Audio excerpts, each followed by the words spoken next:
اهلا بيكم في اول حلقات ميديكال اويرنس كامبين. رحله وعي هبداها معاكم بعد تجارب كتير ليا انا كمان شخصيا، بس اهم تجربه واولهم هي دوامه الحساسيه. ومفيش احسن من دكتور سوزان حسني، استاذ ورئيس قسم الحساسيه والمناعه سابقا طب عين شمس، واللي كانت السبب الاول والرئيسي في الهام فكره وعي طبي ان احنا نساعد الناس ونوعيهم يا دكتور بمشكله الحساسيه. اهلا بيكي يا دكتوره انجي. اهلا بحضرتك يا دكتور، وشكرا على الفرصه دي حقيقي بجد. انا اللي سعيده. ميرسي لحضرتك جدا. وقول لنا بقى يا دكتور، يعني ايه الحساسيه وايه انواع الحساسيه؟ لان الناس عندها فكره ان الحساسيه دي لازم تبقى حاجه اكيوت او شديده جدا زي فرط التحسس وان الوش يورم، مع ان في حاجات ممكن تبقى بسيطه على مدار وقت تعمل مشكله. صحيح. طب خلينا ناخدها من طريقه منظمه شويه. هي امراض الحساسيه ايه؟ ولو المرض يبقى اعراضه ايه؟ فبالتالي العيان اللي بيسمع او الشخص اللي بيسمع هيقدر يحدد انا ويتش وين انا فين من انهي نوع من انهي نوع الحساسيه، وهل ده حساسيه ولا بيشابه مرض اخر. فده خلينا نتكلم كده بشويش بشويش عشان ايه هي الحساسيه؟ عندنا 6 امراض حساسيه في جسمنا. لو اخذنا البني ادم من راسه لغايه رجليه يبقى نبتديها بطريقه سهله كده. في حاجه اسمها 1 حساسيات العين. تمام. الصغيرين او كبار، احنا مش هنتكلم على سن، احنا هنتكلم على السن بعدين يمكن في حاجات محدده يعني. لكن حساسيه العيون وتسمى برمد ربيعي. يقول لك ده انا عينيا بيجي لها رمد ربيعي في الربيع بس، لا بعد شويه بتاخد السنه كلها. فما اسم ميسنوما زي ما يقول لك، الاسم غلط، مش ملتزم بالربيع بالظبط، بس هو اطلق على هذا المرض عشان بدايته بتزيد في سيزون الربيع اكتر لاسبابه اللي هنعرفها بعدين. عينيه الاثنين تحمر، ده اعراض. انا هقول بس المرض وعرضه عشان نبقى رابطين الموضوع. المرض والعرض. تمام. عينتين مش عين، بتبتدي يمكن في عين لكن لازم تيجي بعد شويه في عينتين والاثنين يحمروا يورموا. بيدمع، بتاكله عمال بيدعك، رموش بتقع، مرات كتيره تلزق في بعض الرموش من كتر الافرازات، فيبقى مش شايف من كتر ما عينيه حمراء. الشمس تضايقه قوي فيبتدي يظبط ويروح رمد ويروح لدكاتره العيون ويلف على اساس انه لازم يتقال له انت تشخيصك حساسيه عيون، ما بقيناش نقول عليها رمد ربيعي. ايوه بتاع الرمد بيقول عليها رمد ربيعي. احنا عندنا حساسيه عين كامله. تمام. ليه علاقه بحساسيات اخرى اكيد، بس كانتيتي لوحدها بنشوفها في عينين صغيرين وكبار. تمام. اكتر شويه ناحيه الصغيرين لكن مش هنقول بس صغيرين. ده 1. المرض الثاني وده اللي مشهور قوي قوي قوي في بلاد العالم، يمكن في مصر عندنا التلوث والسجاير والحاجات دي كلها شديده شويه، حساسيه الانف. أيوة. حساسيه الانف اعراضها كتيره وكتير قوي يتلخبطوا فيها، يقول لك لا ده دور برد ولا ده حساسيه. هنقول ده سؤالي اللي هيجي بالظبط. حاضر، بس فكره هي ايه حساسيه الانف؟ أيوة.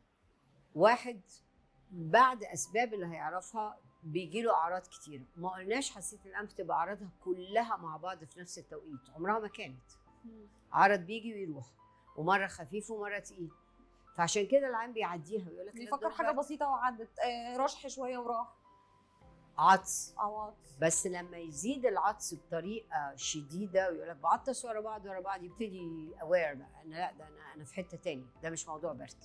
لكن ممكن تبتدي بعطس خفيف، راح العطس، مرة تانية جاله زكام ورشح لقدام. أيوة. فمناخيري سايبة، تسمعي كلمة حنفية مفتوحة. أيوة. الراني نوز. برافو عليكي، راني نوز والسكريشن تبقى أيوة. زيادة قوي قوي، فمش قادر يقعد يشتغل. دكتور سنان مش عارف يشتغل، كل شوية عمال يشيل الماسك. دكاترة كتير، عيانين عاديين، أشخاص كتير irritating يعني. بالظبط. ما جاش العطس، ما جاش إفرازات، نفس الإفرازات تنزل لورا. فاحنا يا دكاتره نقول عليها بوست نيزل، يعني ادي نيزل وبوست نيزل لورا. العيان بقى كعرض شايف بلغم؟ لا كل شويه بينحنح، فعمال يطلع الافرازات عشان يطلعها ويرتاح ويفتح نفس.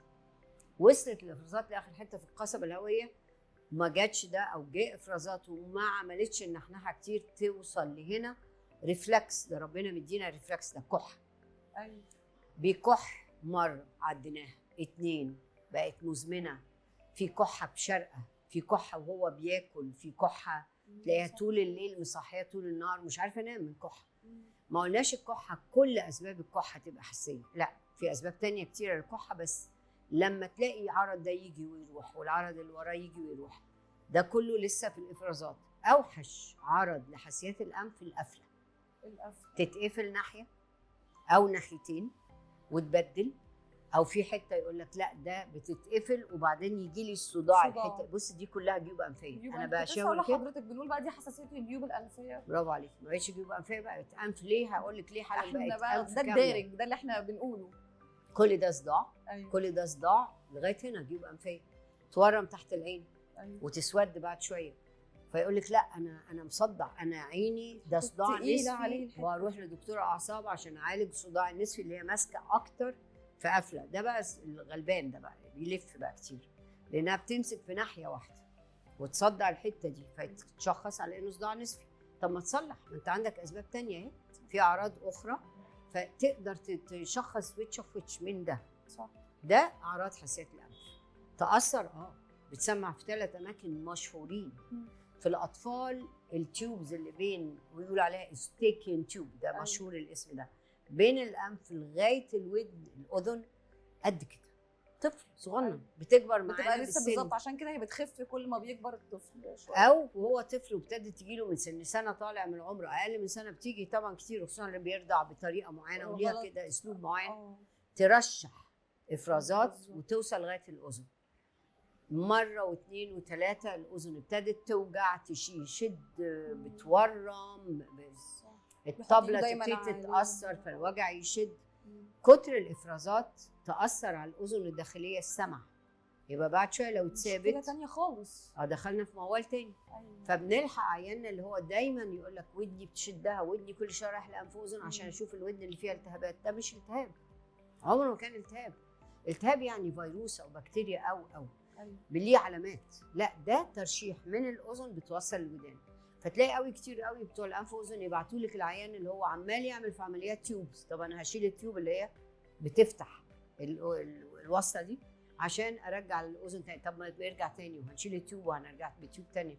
طب يبقى متكرر. الاعراض كتيره قوي في نفس الحقيقه. حساسيه الانف فيها كده اعراض كتير، ده لسه ما سمعتش تاني.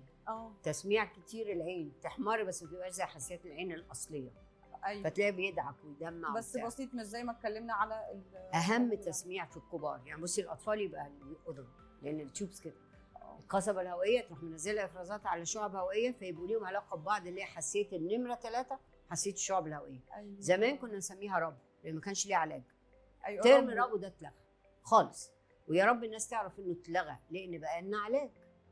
فانا بنزل افرازات، فابني الصغنن ده اللي كان بيعطس وزكام ورشح وكنا مسمينه برد متكرر، ده احنا داخلين ازمه شعب هوائيه، ما بقتش رب، بقت حساسيه شعب هوائيه.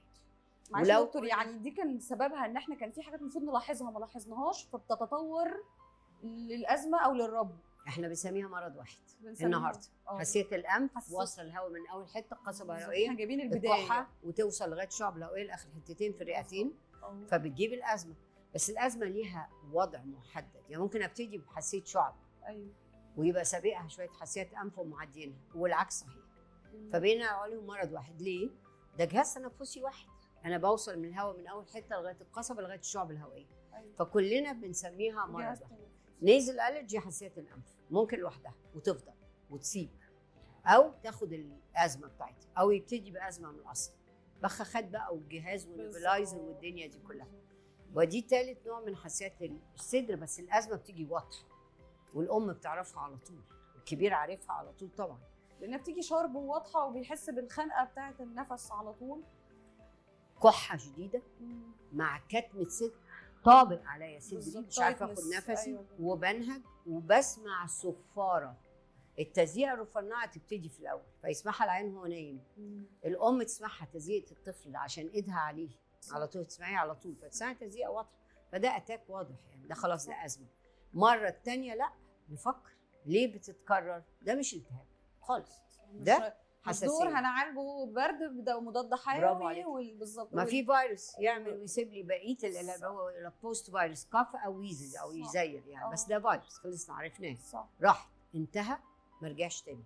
التشخيص اي أهم حاجه متكرره لازم نبتدي نسال نفسنا. مم. ده ثالث نوع حساسيه. حساسيه الجلد. أيوة. بين الاكزيما وبين الارتكاريا مشهوره، والعين بيهرش ويقلب، بس العينين فهموا بقى. ومنهم التورمات اللي انت بتقولي عليها، لان ناخد الاكستريم. الاكستريم خالص. ايوه. شفه تورم، عين تورم. مرات عيان ياكل اكله محدده كان بياكلها طول عمره يورم ويقع من الخنقه، لان انت لما تورمي بتجمعي ميه تحت الجلد. ايوه. نفس الفكره بتاعت التورم، بتاعت شفه او عين بتتقفل من التورم. القصبه الهوائيه فوقها حاجه اسمها يوفيلا تتورم، تروح قافله على القصبه، لا هواء داخل ولا طالع. وحش قوي اللسان اللي بيورم. وده نوع من انواع الحساسيه النادره شويه، بس بتيجي لنا يعني ما بنعرفها وليها. طيب حضرتك قلتي كلمه كده انه ممكن يكون كان بياكل اكل طول عمره وفجاه حصل له منها تحسس. لاسباب بقى كتير. ليه بقى؟ وده هنجيبها مع الاسباب ونعمل ايه ونعرفها ازاي. طيب نكمل انواع الحساسيه. ده يبقى الجلد ليه نوعين، اكزيما وارتكاريا، بس بنحطه تحت الجلد. حساسيه الجهاز الهضمي مشهوره جدا في اطفالنا جدا. وحساسيه اللبن في اطفالنا بقت يا اوفر دايجنوزد يا اندر دايجنوزد، يعني يا اما بيشخص له حساسيه لبن ويمنع الطفل عن اللبن ونموه يتاثر والولد يا عيني. وليه العذاب ده كله؟ طب ما تشخص صح من الاول وبعدين نعالج. الجهاز الهضمي كحساسيه بيتلخبط مع زي ما هي حساسيه الانف بتتلخبط مع دور البرد. ايوه. حساسيه الجهاز الهضمي بتتلخبط مع ادوار اللي هي الاسهال. برافو عليك. النزله المعويه الالتهاب. ايوه. النزله المعويه التهاب، بكتيريا كانت او فيروس او غيره تظهر ليها شهور معينه في السنه وكده، اللي هي اسهال بشده. معاها عشان تبقى حساسيتنا معاها مغص جامد 3 ترايد، ومعاها يا اما غممان يا اما بيرجع العيان، او غممان فمش طايق الاكل او بيرجع. ممكن تاني يبقى فيه اسهال ترايد بس مش كله اسهال. اوكي. لو انا جبت 100 حاله حسيت جهاز هضمي، 96 حاله منهم من ال100 اسهال متكرر وبكميات. امتى اقول اسهال؟ عدد المرات. أيوة. مش لوس ولا تقيل ولا لا خالص. لا. عدد المرات فوق مرتين 3 خلاص ده اسهال. تمام. معاه لوحده ما ينفعش. لوحده ده جهاز هضمي والتهاب معوي وات ايفر ايه كان سببه. مغص. معاه مغص ومعاه ترجيع وغممان. الام بتلاحظ بطنه منفوخه، دي هي تيجي تقول لك ليه البيبي ده بطنه منفوخ على طول؟ صح. انت كدكتوره تعملي هتطبلي هتلاقي طبله بتاع هواء تحتيك. فده ترايد مشهور جدا لحساسيات الجهاز الهضمي، وده اخر نوع الحساسيات بتاعتنا. فاحنا كده جبنا الحساسيات كاعراض قلناها بطريقه سهله وبسيطه كده. متكرره دي كلمه لازم نحط عليها برواز. هي دي غالبا نقطه الكي في الحساسيه كلها، ان احنا متكرره. اعراض تنفسيه، اعراض جهاز هضمي متكرره وبتغير من شكل لشكل لكنها متكرره.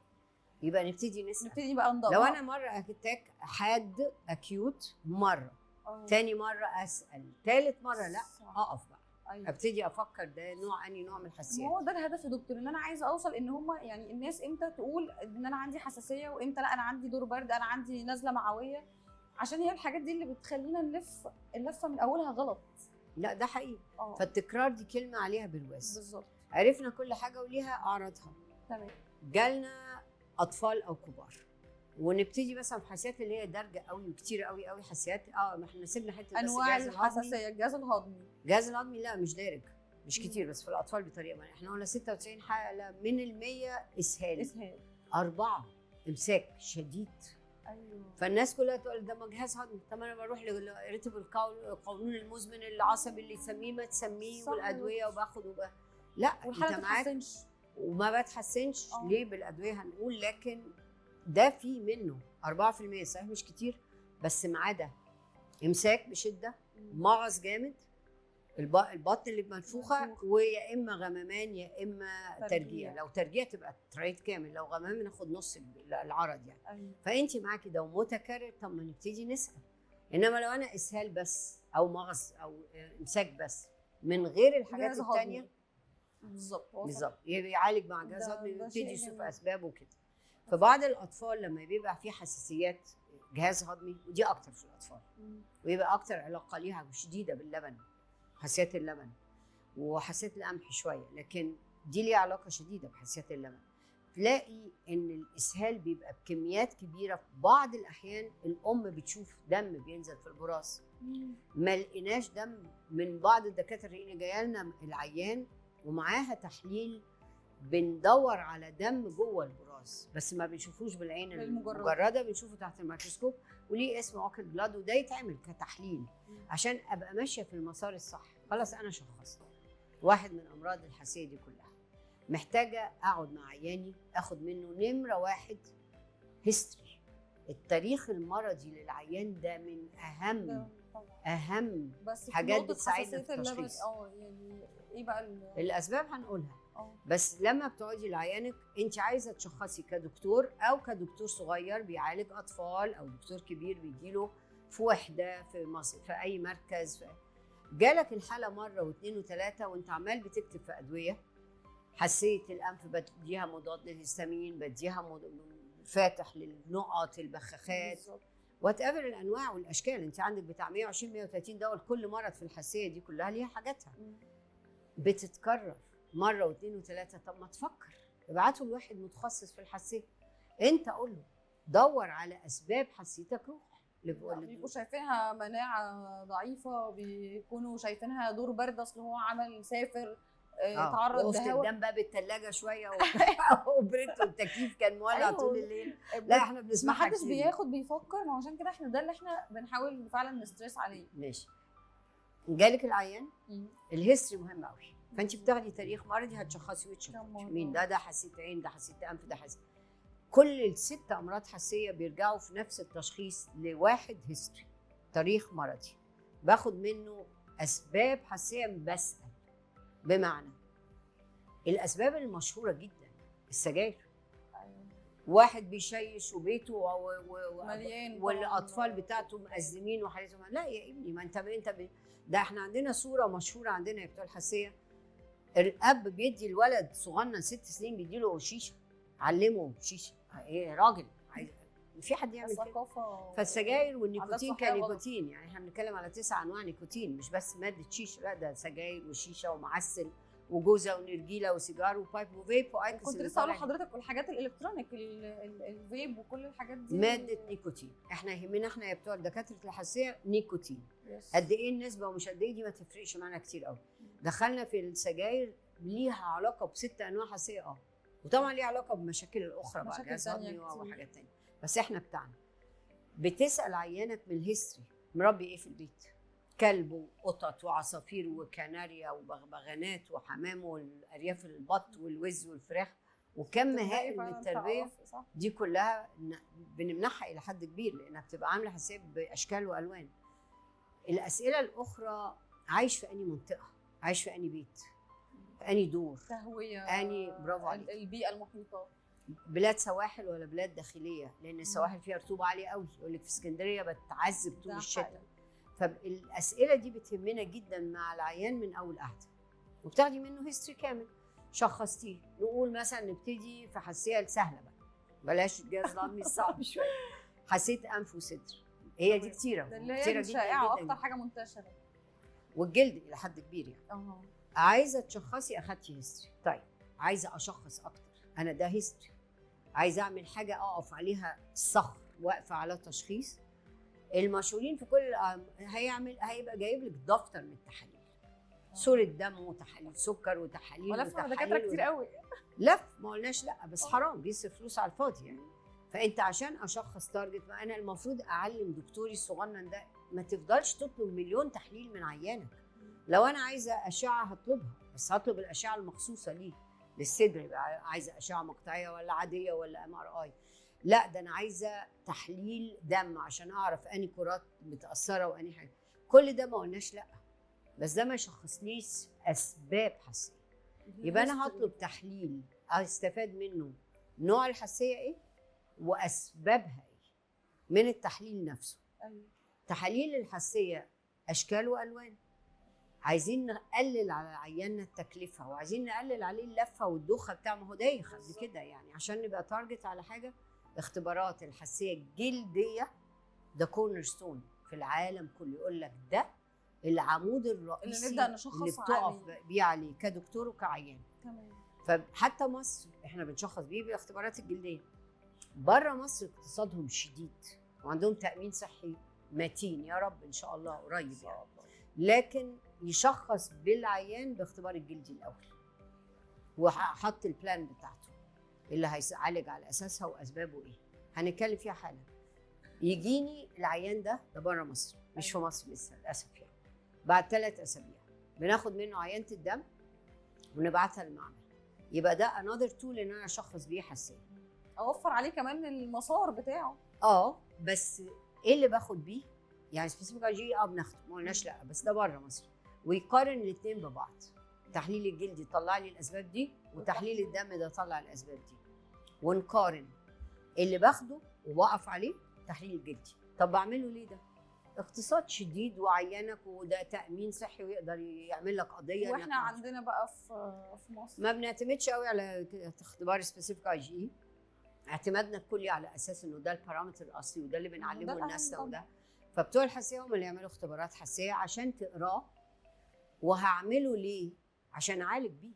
انا مش هعمله فانتازيه كده. لا ده هو نص العلاج، هو اللي هيقول لي ايه اللي عندي منه حساسيه وايه لا. برافو عليك، هعرف الاسباب بالظبط. فده بانل كبير وبياخد وقت مننا، ولازم نحضر عيننا بطريقه معينه، ما اخدش ادويه محدده و لان ده كمان من ضمن الحاجات اللي خليني اعرف اشخص بيه صح الاختبار المظبوط. ما في انواع كمان منه اختبارات الجلديه، وعلى اساسه هبني علاج لمده. هعالج الاسباب اللي هتطلع لي من الاختبار. طيب فالاختبار اساسي ل6 امراض حساسيه. الاختبار بيتعمل في جلدي لمجموعتين، اسباب الحساسيه مجموعتين عشان ما نتوهش. مجموعه اكل، ودي اكتر في الاطفال قوي. مش هقول لك الارتكاريا ولا الانف ولا الصدر. بس هي بتبان يا دكتور ممكن في شكل الارتكاريا، بتبان في شكل نفس، بتبان في شكل الراني نوز، او الانف يكون فيها سيلان شويه او الحاجات دي. يعني ممكن كل طفل يبان بطريقه مش على حسب. ما انت اختيار ده انت بتاخدي منه الهيستوري وعارفه منه ايه التشخيص بتاعك. لكن في النهايه العلاج هيكون علاج حساسيه. هنا احنا بنوصل لاختبارات حساسيه. ايوه. بنديله اعراض ايه، دخلناها من الهيستوري خلاص وشخصنا وتشوفنا قدام. لكن انا كاختبار بعمله مجموعه اكل كم هائل بانل. ومجموعه ثانيه اللي هي الاهم اللي بيستنشقها الجو البيئه اللي حواليا. بالظبط. واحد بينزل جنينه بيورم ويتخنق ويقع من طوله، ودي ياما بنشوفها النجيله الخضراء، وناس كتير قوي ما تفكرش فيها. ودي ياما جالنا عيانين من كده. انت لو تلاحظي انك بتمشي في الشهور معينه من السنه، كل حاجه ليها بيك. يعني حبوب اللقاح ليها مارس، ليها وقت معين. احنا ما بقاش في ربيع بمعنى الربيع، يعني الجو بقى ملخبط بقى. لكن تمشي جنب صلاح سالم، لو كنا زمان بنفتح شبابيك العربيه ما بقاش. دلوقتي صعب التراب، بتشمي ريحه والدخان. ريحه النجيله ليها ريحه. والحبوب اللقاح بتتشم وهكذا. يعني كل بيك، يعني شهور الشتاء بيبقى التهابات اكتر مع فتشد على الحساسيات الانف والصدر. شهور الصيف بيبقى ليها حاجاتها اللي هي الحاجات الرطوبه العاليه في الصيف لما تروحي بلد ساحليه وغيره وغيره. الفكره في انك شخصتي اسباب باختبار، فانت واقفه بقى على صخر. تقدري تعملي. اعمل ايه بقى بعدين؟ طب انا عرفت هعمله فانتازيه؟ لا حرام. يعني احنا ما بنعملش الاختبارات عشان نقول له خلاص يا عيان ابعد. هتبعد ازاي عن اكله؟ سهل. هبعد عن الاكله هدخلها. لكن الجو انت ماشي فيه غصب عنك. يعني الجو غصب عنك. الطفل كبير صغير هقول له ايه في الانف؟ ما تشمش الهواء المحيط بيك، مش هينفع. فالهواء داخل مع بكم مواد طلعت من هذا الاختبار. هي دي المواد اللي بناخدها ونعالجه بيها. في الاطفال لي علاج للاكل اكيد. مع الكبار الاكل سهل، اقدر امنعه واقدر امسك العيان ويقدر يفهمني ويقدر يستحملني. صعب نتحكم فيه بالذات في موضوع الاكل. انا بس في حاجات همنعها. في الاطفال دي ليها حاجاتها يعني. لكن في الكبار همنع وهنعرف ندخله الاكل. مش بنمنع فور جود، يعني ما بمنعش العمر. وليها نظام وليها بروتوكول وليها طريقه. وعاده ما نديش العلاج بتاعنا اللي هو بالامصال المناعيه اللي هنتكلم عليها حالا دلوقتي فيها اكل غير في حدود محدده. هي ايه الحدود؟ انا عياني طفل وعنده حساسيه لبن. طب انا عايزه ادخله اللبن وهو ممنوع بقاله 3-4 سنين ولف على الدكاتره ومانعينه اللبن، وبعدين يقول لك امنع اللحمه. اللبن مهم في وقت زي ده، ويمنع حاجات عجيبه جدا جدا. والولد بقى هش كده يا عيني، ولا بيكبر والنمو بتاعه اتشرط. مفيش بروجرام هو ماشي عليه اصلا. فلو هتطعمي ضد اللبن بتعملي بقى خطوط محدده. بالظبط. بمنع اللبن بس عايزه ادخله له في المصل، ادي واحد. بمنع كل ما هو ديري برودكتس، مش لبن بس. مش لبن بس، ما ده البرنامج لبن اللي بنتكلم فيه وجبن بالظبط. وسمن بلدي وقشطه وزبده وزبادي شديده، زبادي حاجتين ثلاثه مع بعض. أيوة. وده كله اتمنع، وبعدين عايزين ندخله اللبن عشان نقدر ندخله اللبن الصريح اللي الام منعاه عليه 3 4 سنين. فبتشتغل معانا مع وقت. بندخل. زمان كنا ندي تجربه كده قبل الاختبارات الجلديه والحاجات دي كلها، كنا نجيب له بسكوته فيها لبن وبسكوته ما فيهاش لبن ونجربها مع العيان. لما المهم دلوقتي عرفنا شخصناه، ندخله اللبن مع الام اول 3 4 شهور وهو بياخد الامصال فيها لبن، يعني بندي امصال مناعيه، بندي السبب بس بطريقه معينه وبروتوكولات عالميه، تركيزات معينه وتركيزات. لتظبيط جهاز المناعه. برافو. ونطلع بالجرعه، يعني دي كلها لازم ليها بروتوكولز محفوظه ومكتوبه. دي لتقليل العالم التحسس يا دكتور، يعني دي سنسيتايزيشن لتقليل التحسس يعني دي الفكره. فابدا انا لما اخده من بره مناعتي ما تهاجموش جامد، فواحده واحده نقدر ناخد الحاجه دي، بالذات الاطفال عشان هم اللي مهم ما احرمهمش من حاجه. برافو عليك. هي نفس الفكره بتاع تطعيمك اللي هي التطعيم. فكره التطعيم بالظبط. يعني هي كلمه تطعيم كلمه صحيحه بس احنا بنحط عليها كلمه طبيه اكتر، مصل مناعي. أيوة. طب ليه مناعي؟ لان الحساسيه بتعمل خلل في جهاز مناعه. احنا ربنا خلقنا بخلايا بتدافع وعاليه وجامده وبتدافع عن كل امراض الحساسيه. ليه العيان ده بيجي لي والتاني ما بيجيش؟ طب ما هو في نفس البيئه ونفس واخواتي يمكن في نفس المكان. ايوه بالظبط. دي بتبقى جينز وانفايرمنتس واكتر منها حاجات هي وراثه فيها شيء كتير داخل فيها مالتي فاكتورز يعني. لكن عشان اطعمه ضد الماده دي بنديها ببروتوكولات محدده. أيوة. حتى اللي بيشم الحاجه اللي بتتشم بتدخل في الامصال المناعيه، ما ده اساسه. والاكل في بعض الاحيان اللي هي الاطفال لبن، الكبار القمح. تسمعي عن سيليك ديزيز، وده نادر حدوثه، نادر يعني كل 1,200,000 ما نشوف لنا حاله. بس عشان اشخصه وهمنع القمح بكل منتجاته عمر طويل، ده عايز بقى حاجات اخرى. اختبار حساسيه مش هو بس، بناخد منه انزيمات معينه في الدم، بنقيس قد ايه. الاهم بقى لازم يعمل منظار، لازم. انت هتتشخص واحد من 1,200,000، فالمنظار ده بناخده ونعمل عينه ونشوفها تحت باثولوجي ونشوف الاتروفي بتاع الجت قد ايه. لو اتشخصت سيليك انت اتمنعت عن القمح بكل مكوناته العمر كله.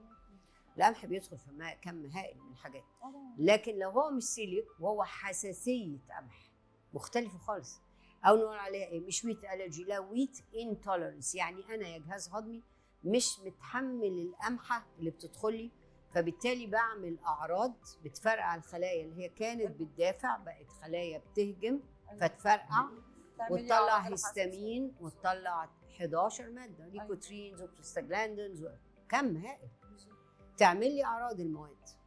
انا كدكتور بدي روشته اللي هي، احنا رحنا لدكتور الاطفال او الكبير واداني ادويه اشتغلت بيها، مضاد للهستامين، اهبط اعراض، مضاد للليكوترين، ادويه كتير مش عايزين ندخل فيها بس هي انتي ليكوترين كماده علميه. ايوه. لكن ادويتها كتير، ده 30 40 نوع من المضاد للهستامين، 30 40 نوع تاني مضاد للليكوترين. يعني خاصه في مصر، حضرتك قلت لي قبل كده ان في عائلات او في حاجات معينه في الاكل يعني باللفظ مطلعه عينك مع المصريين. بصي هو الاكل كتير فعلا، ده 12 ماده اللي احنا بنستعملهم، لكن فيها حاجات تانية. اكتر حاجات لاحظتيها فعلا عامله مشاكل. احنا عيله بنسميها عيله المشمش. أيوة. لكن هو في لبن بيعمل حساسيه، في سمك بيعمل حساسيه مشهورين، طبعا. بيض بيعمل حساسيه، شوكليت وكاكاو بيعمل حساسيه، الذره كناش نعرفه زمان، القمح ما كانش كتير ده بقى بيعمل حساسيه. وعارفين كل حاجه وليها عيلتها، وفي تشارت كده ونديها له تاكل ايه وما تاكلش ايه. ليه عيله مشمش؟ ايوه ليه؟ طيب ليه؟ هي كلمه مشمش دارجه وزيها زي الخوخ، ما هي نفس العيله، برقوق نفس العيله. المشمش كماده فيها جواها مادتين كيميكالز، احنا لينا الادويه ما كلها كيميكالز. الجوه عيله المشمش دي لما كتر قعدنا نجرب ونشوف فيها بنزويتس وساليسيليت. المادتين دول لو قلتهم للعيان انت بتتكلمي في ايه؟ يعني انا بتكلم في طلاسم. فهم المادتين دول هم كتير قوي في العيله دي، فتسمت بعيله المشمش. يمكن انا حتى عليها بحط دايما علامات كبيره قوي قوي. العيله دي صعبه لانها البنزويتس والساليسيليتس عشان ألمها في عيله. يمكن قعدنا نجيب بيبرز وندرس ونشوف ونقرا ونعمل، وجمعناها في عيله واحده وسميناها عيله المشمش، اللي هي بين قوسين بنزويتس وساليسيليتس. تحتيها بند الاسبرين، عيان بياخد اسبرين للسيوله، عيان عامل باي باس وقلبه باخد اسبرين للسيوله. ازاي عايزه تشيلي لي انت يا دكتوره الاسبرين وانا اقع من طولي وهيجي جلطات وباخد سيوله اسبرين؟ وفي حاجه اسمها حساسيه اسبرين، العيان نفسه بيبقى عارفها. ايوه طبعا. فانت بتدي، وبعد الاسبرين ليه عائله، يعني ليه علاقه بادويه ثانيه مسكنات، النون ستيرويدز كلها، الانفلاماتوريز كلها يعني. فانا عايزه اخد مسكن، انا بقع من طولي، انا حقنه فولتاران واتخنقت ودخلت يعني رعايه. ممكن ندخل في الايبوبروفين وكل العيلات دي يبقى فيها انا برضو نفس العيله دي هو بياخد مسكن بقاله كتير جدا وجات له في مره وقع من طوله ودخل رعايه واتلحق بالعافيه. فهي العيله دي اللي سميناها عيله المشمش، يدخلها الساليسيليتس. الساليسيليتس يعني ايه؟ ماده الاسبرين بعيلتها. زيها لقينا اللي هي نون ستيرويدز كلها، الفولتاران وفيدين مش عايزين نقول اسامي دول. لا مش هقول اسامي، بس هي الفكره اللي انا بفكر فيه دلوقتي ان ممكن يبقى في ناس تعبانه بقالها كتير قوي بتعمل حاجات في الديلي لايف العاديه في حياتها كده عادي، وهي مش حاسه، بياكلوا اكل وهم مش حاسين، بياخدوا دواء وهم مش حاسين، بيتعرضوا للجو وهم مش حاسين، وكل ده رايح تحت بند اصل انا مناعتي قليله، اصل انا خدت برد، النقطه اللي انا بتكلم عنها. بس متكرر. قلنا الدكتور عمال يكتب نفس الروشته ويكتب انواع من الادويه نفسها ما الروشته يعني يجي العلاج ازاي بالظبط. طيب، فهي الفكره بتاعت ان انت لازم يبقى تشخصي صح، وبعدين نعملي اختبار حساسيه. طلعنا اسباب للحساسيه، اكل وغير اكل، وقلنا الاصل بتاع علاجنا ان احنا بنعالج اسباب عرفناها من الاختبار. الاصل بتاع الامصال المناعيه، انت قلتي كلمه حلوه، دي سنسيتايزيشن. زمان واحنا صغننين كده وبندرس كنا نقول لهم دي سنسيتايزيشن. بعديها ب 20 سنه كده اتطورنا شويه بقينا هايبو سنسيتايزيشن. لا النهارده احنا مختلفين بعد 40 سنه اهو، اسمها اميون ثيرابي، يعني علاج لهذا الخلل في جهاز المناعه. عايزه اصلح لك الخلل اللي حصل لك ونرجع لك جهاز مناعه بخلايا بتدافع، ما تهجمش. انت النهارده شلت الخلايا الهجوميه، عندك خلايا بتهجم وبتفرقع الخليه وتطلع مواد زي هيستامين وغيره وغيره تعمل اعراض. فبالتالي الدكاتره ما عندهاش تولز غير انها دي مضاد للهيستامين، اهبط اعراض مضاد للكذا. بقى الحاجات الاستابلايزرز للماست سيلز وكل اللي نمشي فيه بمده طويله وسنين طويله، والعيان برضو مش بيرتاح. انا اعرف ناس كتير مشت على العلاج ده سنين والموضوع ما بيخفش. يعني فعلا حاجه زي ما بتقولي الازمه او الربو هي معروفه وبتتحل خلاص، يعني ليها علاجها. لكن اللي داخل في الدوامه دي ما بيرتاحش، بيفضل ياخد الدواء وما بيرتاحوش بالسنين. بس عارف خلاص دلوقتي بقى احنا بنعرف بالظبط، شخصت حسيت كذا وكذا وكذا، نبتدي نعالج الاسباب.